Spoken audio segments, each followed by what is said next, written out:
Zaru Soba, a dish older than the country it is cooked in, from the highland fields of central Japan, where the farmers of Edo have been milling buckwheat into thin gray strands for nearly 400 years.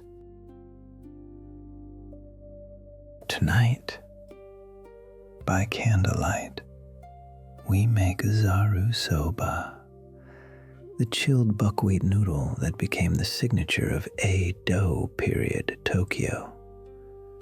50 minutes from beginning to end, 2 flours, 1 ratio, 90 seconds in the boil. The patience is in the hand cut and in the cold rinse. Servings 2. 45 minutes of preparation, 5 of cooking. Total time 50 minutes. 1 6/10 cups of buckwheat flour. The ni-hachi 8. 4/10 of a cup of all-purpose flour. The ni-hachi 2. Half a cup of cold water for the dough. 1 cup of clear dashi. 1/4 cup of koikuchi soy sauce. 1/4 cup of mirin.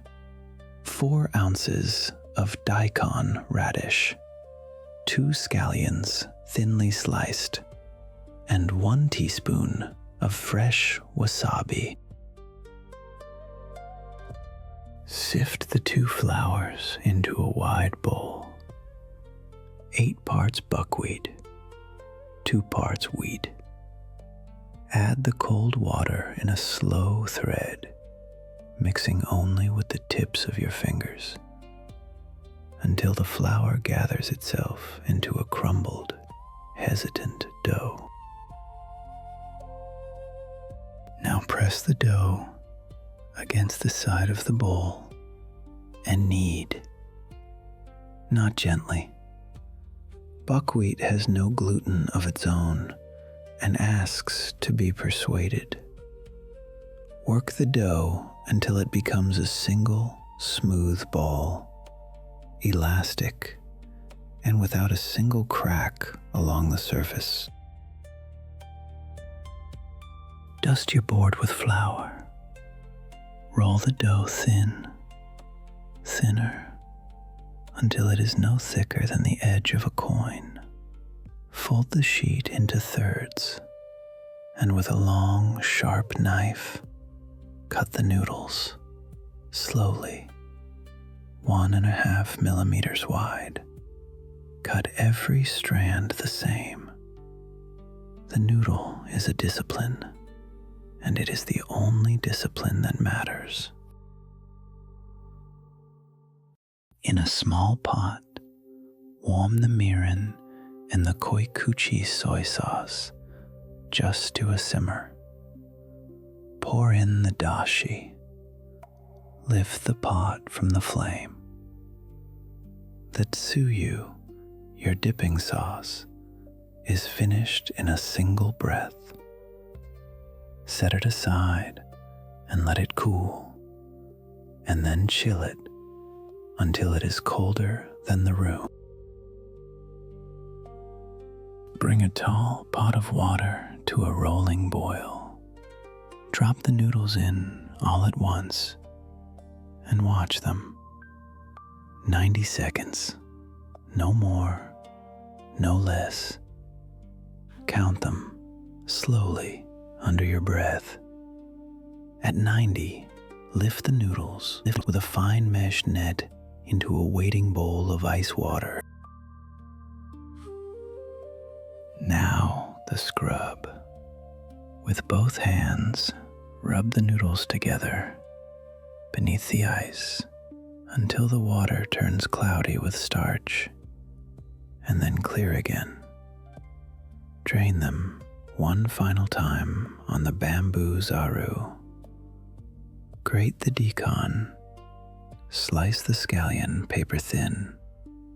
Set the wasabi in a small cool mound beside the tsuyu. History and cultural origins. Buckwheat is not native to the rice fields.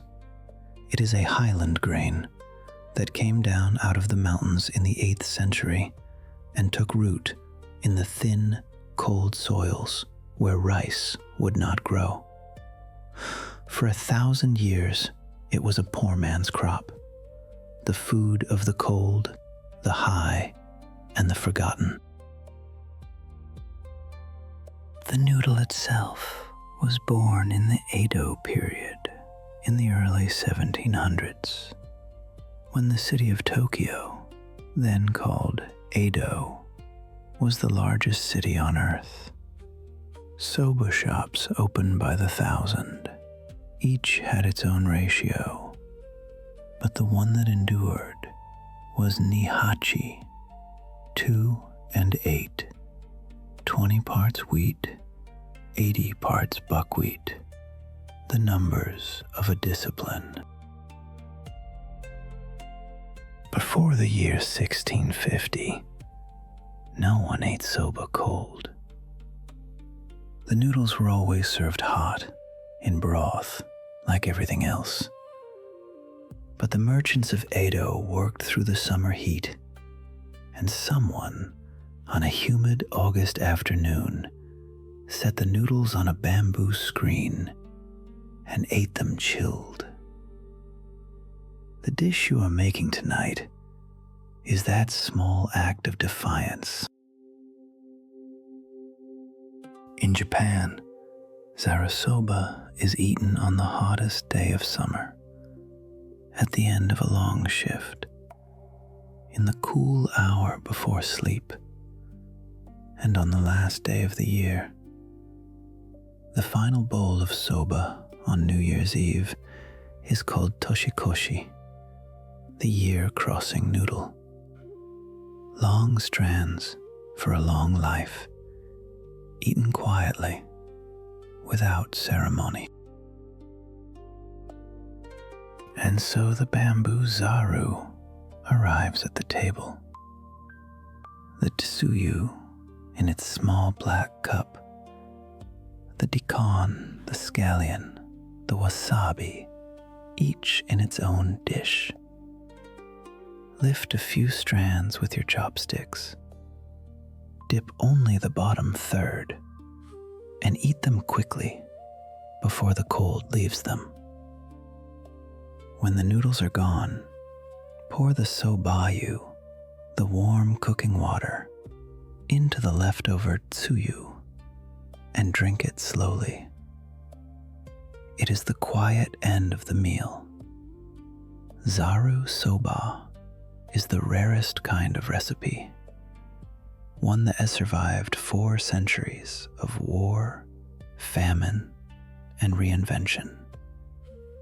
It survives because it was never trying to be impressive. It was only trying to feed the people who loved it. And the table at last is set.